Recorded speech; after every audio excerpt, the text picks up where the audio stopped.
Hello everyone, welcome to my channel Natural Remedies. I'm Tracy. The chili peppers available on the market vary in quality, so we need to be careful when purchasing them. There are many reports about unscrupulous vendors using certain methods to make the chili peppers look more appealing and easier to store.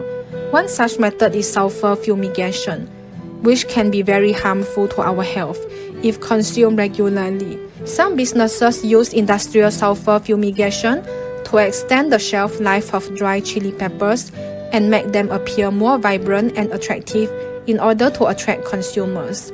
However, consuming these peppers can irritate the respiratory system, causing nausea, vomiting, and diarrhea. Prolonged consumption can also increase the risk of cancer.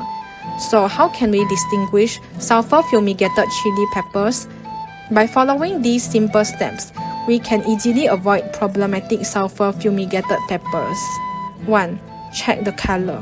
Many people tend to choose chili peppers with a bright color, believing that higher visual appeal indicates better quality. However, this is a misconception. Normally, naturally dried chili peppers have a dark red or reddish-brown color, not a shiny appearance. If you come across red chili peppers that have an unusually vibrant and yellowish color, be cautious as there may be sulfur fumigated peppers with quality issues. 2. Rub with your hands.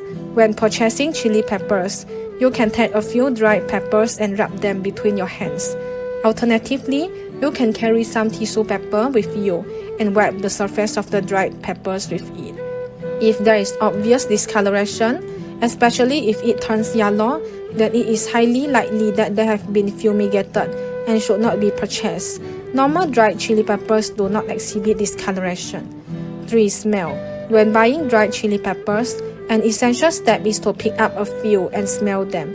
If they are normal dried peppers, they should have a distinct chili aroma, but it should not be overpowering or irritating unless you are allergic to chili. However, if the peppers have been sulfur fumigated, they will have a noticeable pungent and sour smell. Thank you for watching. Please hit the subscribe button if you like my video. Remember to click the bell button too to get notified about my latest videos. Thank you.